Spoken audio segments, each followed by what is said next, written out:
2 decades ago, Dr. Richard Taylor confounded the political parties by winning the first of 2 terms as Wyre Forest's independent MP. But another doctor reckons that the seat next door is a suitable case for treatment. Dr. David Nicholl is the Liberal Democrats candidate, hoping to unseat the Chancellor, Sajid Javid, in Bromsgrove. David Nicholl, you were one of the contributors to that Yellowhammer report. You're accusing the government of winging it on its preparations for Brexit and saying people could be harmed or even die because of a staffing crisis. Why do you say that? Well, I think that report backs up exactly what I said. You know, we know there's 110,000 vacancies in the social care sector at the moment, and no one in 2016 was voting to closing down nursing homes. You know, and at the moment, as a neurologist, I day to day see problems with the bed crisis in hospital because of the problems in social care. And unless you have an integrated social care service with the NHS, you know, you're going to get what the BMA described as a catastrophic. It would be the effects of Brexit. You say as a neurologist, but I have to ask, are you speaking as a medical expert or a man who's campaigned on a variety of issues over many years, from Guantanamo through to the health of... Or is it a party politician speaking? Which is it? Well, both. You know, the reality is I was not a member of any political party when I contributed to Yellowhammer.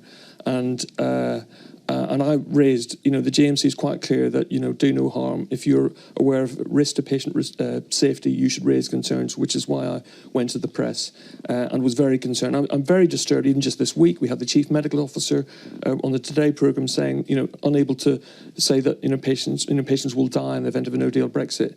And just yesterday, we have Michael Gove saying that that's untrue. But that self-same Michael Gove I saw in the House of Commons a couple of weeks or so ago, facing about 2 hours of relentless questioning about the government's preparations. He certainly wasn't coming over a man who was winging it. He was absolutely doing his best to be a man with a plan in a difficult No, they situation. are winging it, and I'll tell you why. Back in August, the Royal College of Physicians and 17 other Royal Colleges wrote to Boris Johnson expressing their worries about no-deal Brexit, asking that Matt Hancock should be part of the Brexit committee. They haven't even replied to that letter. Have a situation in this Leave-supporting region, a region of over 60 constituencies, where all but 3 voted to leave the European Union, including the seat in Bromsgrove that you are going to have a stab at. How can it be democratic for your party to go into an election saying you would revoke Article 50, you would therefore try to scrub out the result of the referendum without even revisiting the question with the people? Easy. Okay, we're very clear that this is only if we're going to have a majority government. Okay, there's never been a Liberal Democrat majority government, so we're making it very clear. I can't see how there can be anything more democratic that you go in and you know on the ballot paper you're voting. You know, you're getting what you're voting for, and you know we didn't know this. You know, the analogy I make, this is like 3 years ago.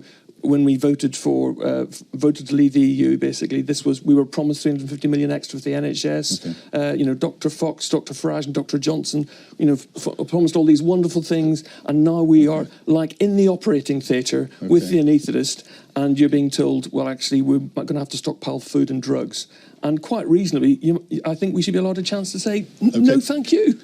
Switching to the Liberal Democrats, who present yourselves as the voice of sweet reason in all this, but I suggest to you, I mean, you've explained why revoking Article 50 is, you've given a very clear statement of that, but is it not itself a provocation, given the strength of the view, and it has been a majority view, that we need to vote to come out of this? No. So, well, I'll tell you, I mean, yesterday, I was in Walsall yesterday. I mean, that's Brexit Central. 68% of people voted leave.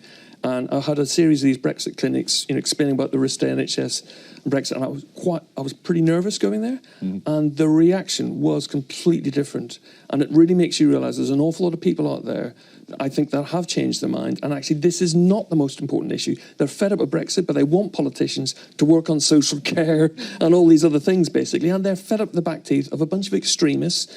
You know, the ERG kind of attitude, which, you know, has been utterly toxic. And it leads into that language. And back in part, quick final word from each of you, if I would. We've got this crucial week coming up where Super Saturday, we hear Parliament may be presented, if there is a deal, with a choice between deal or delay. How do you see it's going to go, Mark? I think your programme next Sunday is going to be the most interesting programme. I think I would love to be back there. Next to this one. I think we will get a deal through. Okay. Siobhan? I think that there is a strong possibility that there may well be a deal that's acceptable to a majority of the House of Commons coming through next week. Interesting. I must admit, I'm sceptical, because Okay. I stick with, I think they're winging it. Okay, well, we know that. That's 2-1. We'll see what Both happens. things can be true at the same time. Very good idea. And speaking of Kidderminster Harrows, breaking news, I saw their game in the National League North yesterday was called off because of international call-ups. Well, that is a remarkable congratulations to them, I think. So, but they're woven into the local community. But how do you bridge the gap with the bigger fan, the bigger clubs? I think it's tricky. I think Bill Shankly said that football's more important than life. I maybe might disagree with that from a medical point of view, but I mean, I think there is an issue if you think of like Barcelona, for example. I mean, that's a good example of a fan-run club, and I think there are continental comparisons. I mean, a lot of fans complain about the cost of season tickets, in the Premiership compared to Germany and Spain and things like that. So maybe there's something on it. On the other hand, perhaps not surprisingly, the Brexit Party are keen on foreign oligarchs running football clubs. But so maybe there's some mileage in looking at it further. Okay, and I'm told Bromsgrove Rovers is also a Phoenix club as well, so sporting club, forgive me. So well done them. Well, and here we are, a reforming Chancellor who's investing in public services, and you want to take him out of office. That's quite remarkable, this decision about Midland Met happened to the week I'm on Sunday Politics, but I'll go with that. My hospital, I'm very pleased. But realistically, we're very worried. The prospects of no deal Brexit, we're looking at debt levels going up to a 50-year record. Okay.